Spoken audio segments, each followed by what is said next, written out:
When it comes to balance in the game, balance for dynamic events, balance for range melee classes, ArenaNet has stressed that right now it's a little bit too easy for range class. As you can see, I don't have to really worry about too much. Occasionally AoE circles from here or there, but it's much harder for melee. Melee gets knocked down quite as a lot.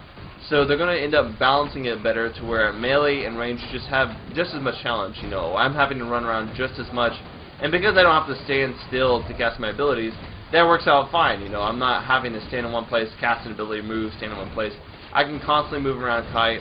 As you can see, the Guardian made a huge AoE bubble there that protects you from projectiles, and it's kind of cool. You know, you just have all these classes just, you know, grouping up together to help each other out and using each other's abilities to benefit each other as well as deep up the enemy. And it's nice to see that type of interaction where everybody's not just concerned about themselves or concerned about their particular role, but everybody has like a combination role.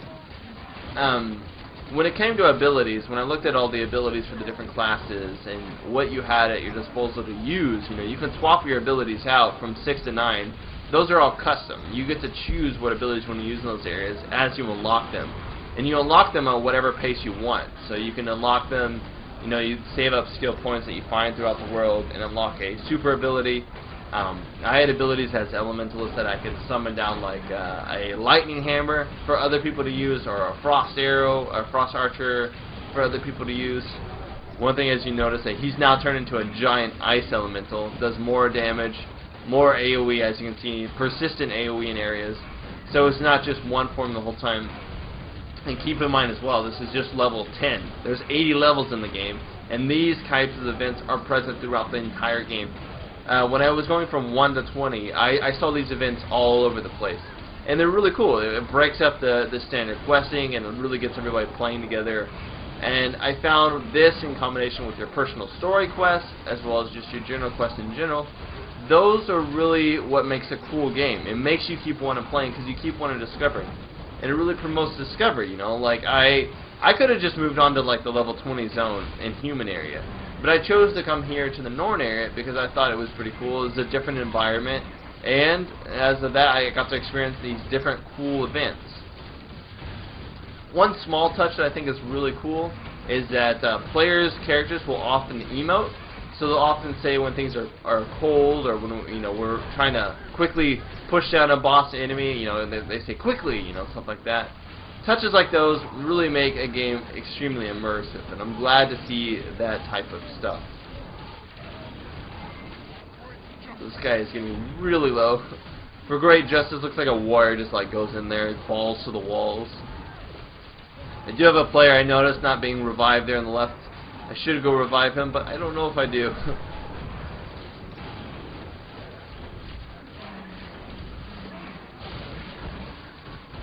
So these dynamic events, like I said, are really prevalent always. An example of one dynamic event that I'm not showing here, but I was actually able to go to a town, and it was actually contested because of the fact there was a giant there. He actually broke down the walls of this place where I could go normally and repair or, you know, sell stuff, buy stuff at a vendor, and he had killed all the guards.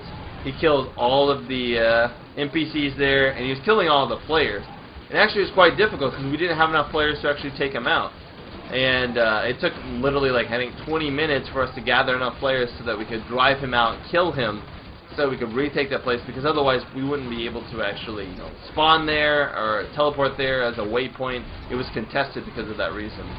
So those are some of the impacts that dynamic events can have in your questing places. And success!